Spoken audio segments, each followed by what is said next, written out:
Hello students. आज हम आपको 10th क्लास का एनसीईआरटी का लोकतांत्रिक राजनीति बुक का लेसन नंबर 4 जाति धर्म एवं लैंगिक मसले पढ़ाएंगे। इसमें हम आपको 3 टॉपिक समझाएंगे। सबसे पहले श्रम का लैंगिक विभाजन। सबसे पहले हम बात करते हैं श्रम के लैंगिक विभाजन की। श्रम का लैंगिक विभाजन होता क्या है? जैसे काम के बंटवारे का वह ढंग जिसमें घर के सभी काम परिवार की औरतें करती हैं या अपने घरेलू नौकर और नौकरानियों से करवाती हैं, यानी कि काम के आधार पर बंटवारा करना, ये श्रम का लैंगिक विभाजन कहलाता है।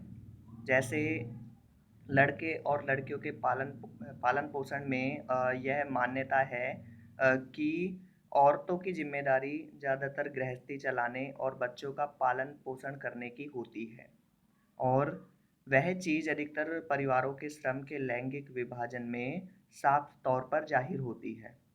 अब जैसे औरतें घर के सारे कामकाज, सफाई करना, कपड़े धोना, खाना बनाना, बच्चों की देखरेख करना, ये शामिल होते हैं और पुरुष बाहर का काम संभालते हैं।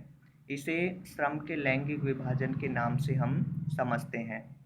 वर्तमान समाज में भी श्रम का लैंगिक विभाजन बहुत ज़्यादा बढ़ा है, और इसके अलावा भारत के संविधान की अगर बात की जाए तो भारत के संविधान में सभी को समान माना गया है, लेकिन फिर भी श्रम का लैंगिक विभाजन भारतीय समाज में देखने को मिलता है, और जिसमें पुरुष प्रधान होता है तथा घर से बाहर के सारे कामकाज वो ही संभालता है। अब हम बात करते हैं धर्मनिरपेक्षता की। धर्मनिरपेक्षता, सबसे पहले हम बात करते हैं होती क्या है।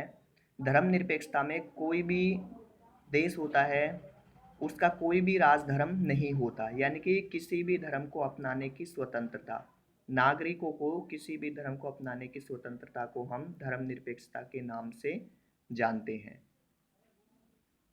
अब हम बात करते हैं जैसे भारत में धर्मनिरपेक्षता। भारत में धर्मनिरपेक्षता के अंतर्गत सबसे पहले तो यही है कि भारत एक धर्मनिरपेक्ष देश है, यानी कि भारत का कोई भी राजधर्म नहीं है। जैसे हम बात करें पाकिस्तान की, तो पाकिस्तान में इस्लाम धर्म उनका राजधर्म है। श्रीलंका में बौद्ध धर्म उनका राजधर्म है। इंग्लैंड में ईसाई धर्म उनका राजधर्म है। अमेरिका में भी भारत की तरह धर्मनिरपेक्षता को अपनाया गया है, यानी कि भारत और अमेरिका का कोई भी राजधर्म नहीं है, तो इसी को धर्मनिरपेक्षता के नाम से जाना जाता है। भारत के संविधान में धर्मनिरपेक्षता को अपनाने के लिए भी अलग प्रकार से प्रावधान किए गए हैं। जैसे भारतीय संविधान ने भारत के नागरिकों को अनुच्छेद 25 से लेकर 28 तक मौलिक अधिकार में धार्मिक स्वतंत्रता के अधिकार के अंतर्गत भारतीय नागरिकों को धर्म से संबंधित आज़ादी दी है। वो किसी भी धर्म को अपना सकते हैं, पालन पोषण कर सकते हैं और उसका प्रचार प्रसार कर सकते हैं। यानी कि भारत का संविधान भारत के सभी धर्मों को समान मानता है और कोई भी धर्म को अपनाने की आज़ादी देता है।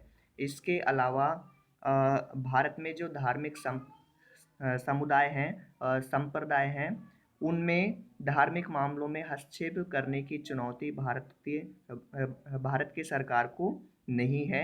यानी कि भारत के संविधान में सभी पंथों, सभी वर्गों, सभी नागरिकों को समान माना गया है। इसको भारत की धर्मनिरपेक्षता के नाम से जाना जाता है कि भारत का कोई भी अपना राजधर्म नहीं है। यहाँ पर सभी धर्म को सम्मान और सभी धर्मों को यहाँ पे समान रूप से देखता है। तो आज इसी टॉपिक में हम आपको 3 टॉपिक ही समझाएंगे, आगे नेक्स्ट वीडियो में समझाएंगे।